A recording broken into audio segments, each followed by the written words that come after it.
ബാർക്കോഴ കേസിലെ വിജിലൻസ് കോടതി ഉത്തരവിൽ അപ്പീൽ നൽകണമെന്ന് വിജിലൻസ് ഡയറക്ടർക്കെതിരെയുള്ള കോടതി പരാമർശം നീക്കിക്കിട്ടണമെന്നാവശ്യപ്പെട്ടാണ് വിജിലൻസ് ഹൈക്കോടതിയെ സമീപിക്കുക. ബാർക്കോഴ കേസിൽ വിജിലൻസ് കോടതിയുടെ വിധിക്കെതിരെ ഹൈക്കോടതിയിൽ അപ്പീൽ നൽകാനായിരുന്നു സർക്കാർ തലത്തിൽ തീരുമാനം. എന്നാൽ അടിയന്തര പ്രാധാന്യത്തോടെ റിവിഷൻ ഹർജി കൊടുക്കേണ്ടതില്ല എന്നാണ് സർക്കാരിന് ലഭിച്ച നിയമോപദേശം. ബാർക്കോഴ കേസിൽ വിജിലൻസ് കോടതിയുടെ വിധിക്ക് പിന്നാലെ ഹൈക്കോടതിയിൽ റിവിഷൻ ഹർജി നൽകിയാൽ ഹൈക്കോടതിയിലും ചിലപ്പോൾ തിരിച്ചടിയായേക്കും എന്ന ഭയമാണ് സർക്കാരിനെ ഇതിൽ നിന്നും പിന്തിരിപ്പിച്ചത്. മാണിയും സ്വന്തം നിലയ്ക്ക് ഹൈക്കോടതിയിൽ അപ്പീൽ പോകില്ല. അതേസമയം ഹൈക്കോടതിയിൽ റിവ്യൂ ഹർജി നൽകാൻ അനുവാദം നൽകണമെന്നാവശ്യപ്പെട്ട് വിജിലൻസ് ആഭ്യന്തര സെക്രട്ടറിക്ക് കത്ത് നൽകി. കത്ത് ആഭ്യന്തര സെക്രട്ടറി മന്ത്രിക്ക് കൈമാറും. ആഭ്യന്തര വകുപ്പ് അനുവാദം നൽകിയാലും തിങ്കളാഴ്ച മാത്രമേ വിജിലൻസിന് ഹൈക്കോടതിയിൽ റിവ്യൂ ഹർജി നൽകാൻ സാധിക്കുകയുള്ളൂ. വിൻസെന്റ് എം പോളിനെതിരായ പരാമർശങ്ങൾ നീക്കണമെന്ന് മാത്രം ആവശ്യപ്പെട്ടായിരിക്കും വിജിലൻസ് റിവ്യൂ ഹർജി നൽകുന്നത്. നേരത്തെ ആലുവ പാലസിൽ മുഖ്യമന്ത്രിയും എജിയും കൂടിക്കാഴ്ച നടത്തിയിരുന്നു. 1 മണിക്കൂറിലധികം നടത്തിയ കൂടിക്കാഴ്ചയുടെ വിശദാംശങ്ങൾ പക്ഷേ മാധ്യമങ്ങളോട് വെളിപ്പെടുത്താൻ ഇരുവരും തയ്യാറായില്ല. News bureau, Kochi. മുഖ്യമന്ത്രി ഉമ്മൻചാണ്ടിയെയും DGP TP സെൻകുമാറിനെയും പരിഹസിച്ച ജേക്കബ് തോമസ്. അച്ചടക്കത്തിന്റെ മാനദണ്ഡം തനിക്ക് അറിയില്ലെന്ന് ജേക്കബ് തോമസ്. വായിൽ ടേപ്പ് ഒട്ടിക്കുന്നതാണോ അച്ചടക്കമെന്നും ജേക്കബ് തോമസ് പരിഹസിച്ചു. ബാർക്കോഴ വിഷയത്തിൽ സത്യമേവ ജയതേ എന്നാണ് പറയാനുള്ളതെന്നും സത്യം തെളിഞ്ഞില്ലേ എന്നും ജേക്കബ് തോമസ് ചോദിച്ചു. അച്ചടക്ക ലംഘനം നടത്തുന്നതായി DGP വിമർശനം ഉന്നയിച്ചതിനെ കുറിച്ചായിരുന്നു മാധ്യമപ്രവർത്തകരുടെ ആദ്യ ചോദ്യം.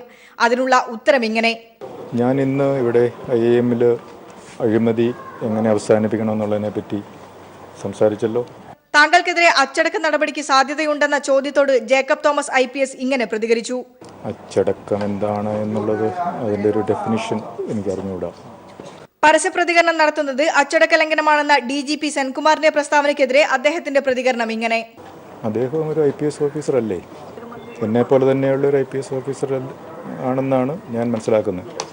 ബാർക്കോഴ കേസ് അന്വേഷണത്തിൽ ബന്ധമില്ലെന്ന ആഭ്യന്തരമന്ത്രിയുടെ പ്രസ്താവനയ്ക്കുള്ള മറുപടി ഇതായിരുന്നു: ആ സമയത്ത് ഞാൻ വിജിലൻസിൽ ജോലി ചെയ്തില്ല എന്ന് ആരെങ്കിലും പറഞ്ഞോ? അങ്ങനെ പറഞ്ഞു കഴിഞ്ഞാൽ ഞാൻ മറുപടി പറയാം. ഞാൻ ആ സമയത്ത് വിജിലൻസിൽ ജോലി ചെയ്തിട്ടേ ഇല്ല. അങ്ങനെ ആർക്കെങ്കിലും ആക്ഷേപമുണ്ടോ?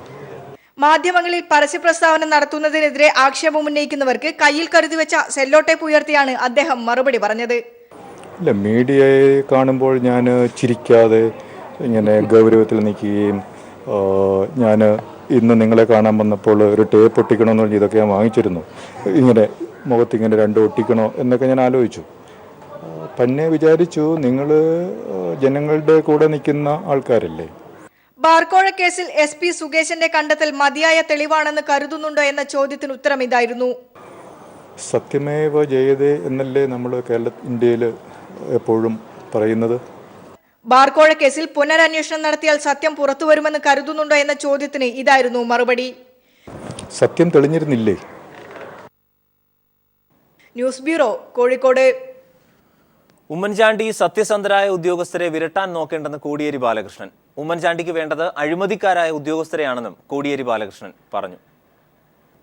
മുഖ്യമന്ത്രി ഉമ്മൻചാണ്ടി എന്ന് പറഞ്ഞത് ജേക്കബ് തോമസിനെ ഞാൻ ഡീൽ ചെയ്യുമെന്നുള്ളതാണ്. അതിനർത്ഥം അഴിമതിക്ക് കൂട്ടുനിൽക്കാത്ത ഉദ്യോഗസ്ഥന്മാരെ ഭയപ്പെടുത്തുകയാണ് മുഖ്യമന്ത്രി ചെയ്യുന്നത്. അവരെ ഭയപ്പെടുത്തിക്കൊണ്ട് തൻ്റെ കൂടെ നിർത്താൻ അഴിമതിക്ക് സംരക്ഷണം കൊടുക്കുന്ന ഉദ്യോഗസ്ഥന്മാരെ മാത്രമേ ഉമ്മൻചാണ്ടിക്ക് വേണ്ടൂ. അഴിമതി കേസിൽ പ്രതിയായിട്ടുള്ള KM മാണിയെ സംസ്ഥാന ധനകാര്യമന്ത്രിമാരുടെ കേന്ദ്ര സമിതിയുടെ അധ്യക്ഷ സ്ഥാനത്ത് നിന്ന് ഉടനെ പുറത്താക്കണം. ഇപ്പോഴും KM മാണി ആ സ്ഥാനത്ത് വെച്ചിരിക്കുന്നത് ദുരൂഹമാണ്. BJPയും കേരള കോൺഗ്രസും തമ്മിലുള്ളൊരു ഒത്തുകളിയുടെ ഭാഗമാണ് ഇപ്പോഴും KM മാണി ആ സ്ഥാനത്ത് വെച്ചിരിക്കുന്നതെന്ന് അർത്ഥമാക്കേണ്ടത്. KM മാണിയുടെ രാജിയെ ചൊല്ലി കേരള കോൺഗ്രസ് എമ്മിൽ ഭിന്നത. അടിയന്തര ഉന്നതാധികാര സമിതി ചേരണമെന്ന് PJ ജോസഫ് വിഭാഗം ആവശ്യപ്പെട്ടു.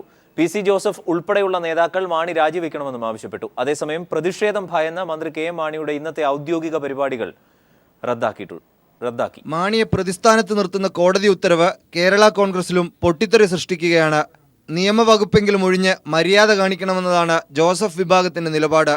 ഒരു പടി കൂടി കടന്ന് ആരോപണം ഉയർന്നപ്പോൾ രാജിവെച്ചിരുന്നെങ്കിൽ നിലവിലെ പ്രതിസന്ധി ഒഴിവാക്കാമായിരുന്നുവെന്ന് മുൻ ഉന്നതാധികാര സമിതി അംഗം PC ജോസഫ് തുറന്നടിക്കുന്നു.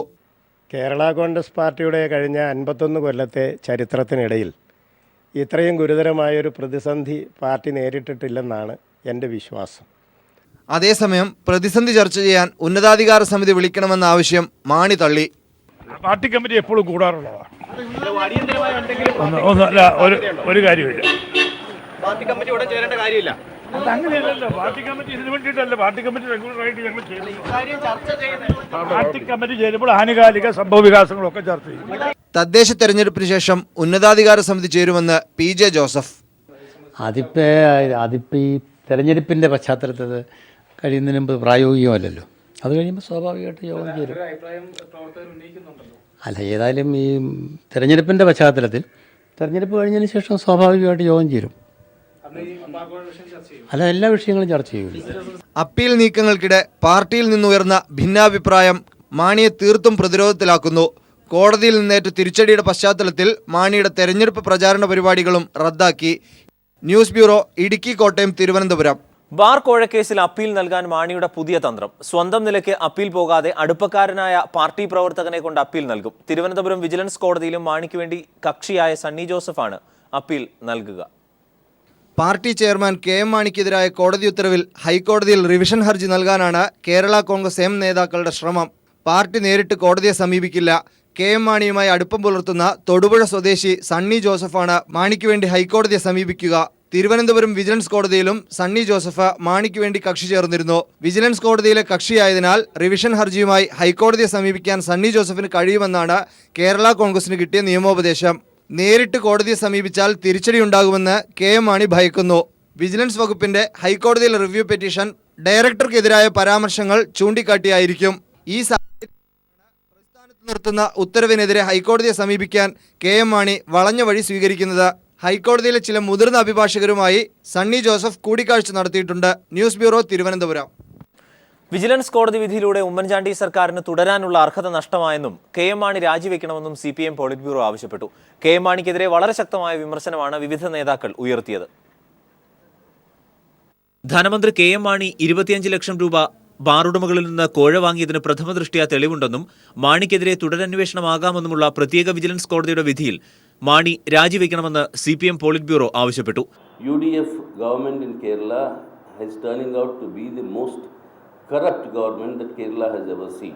ബാർ കോഴ കേസിൽ ഖജനാവിലെ പണം കൊണ്ട് അപ്പീൽ പോകുന്നത് മര്യാദയല്ലെന്നാണ് പ്രതിപക്ഷ നേതാവ് VS അച്യുതാനന്ദൻ പറഞ്ഞത്. മാണിയുടെ കാശ് കൊണ്ട്, കോഴ വാങ്ങിയ കാശ് കൊണ്ട് മാണി പോട്ടെ അപ്പീലിന്.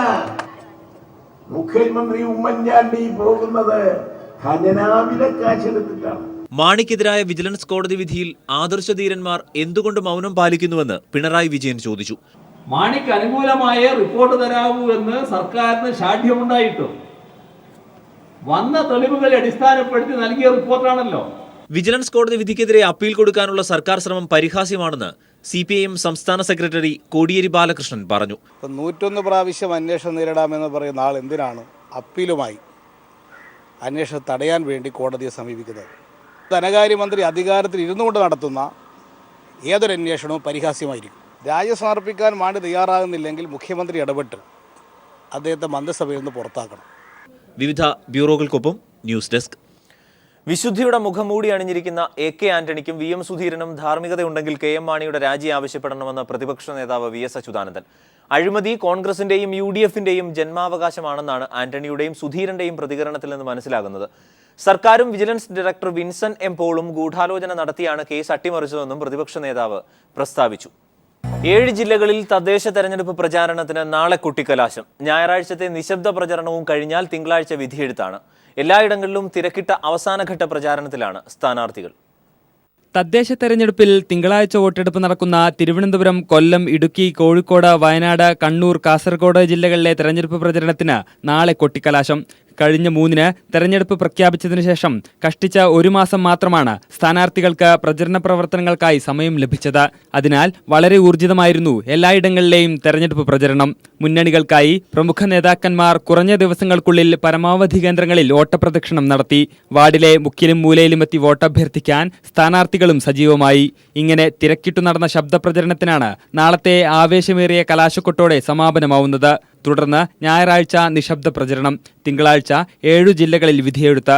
1,11,11,006 വോട്ടർമാരാണ് 7 ജില്ലകളിലായി മത്സരിക്കുന്ന 31,161 സ്ഥാനാർത്ഥികളുടെ വിധി നിർണ്ണയിക്കുക. ചൂടേറിയ പ്രചരണത്തിനൊടുവിൽ എല്ലായിടങ്ങളിലും കൊട്ടിക്കലാശം കൊഴുപ്പിക്കാനുള്ള ഒരുക്കത്തിലാണ് ഇരു മുന്നണികളും BJPയും. News bureau, Thiruvananthapuram.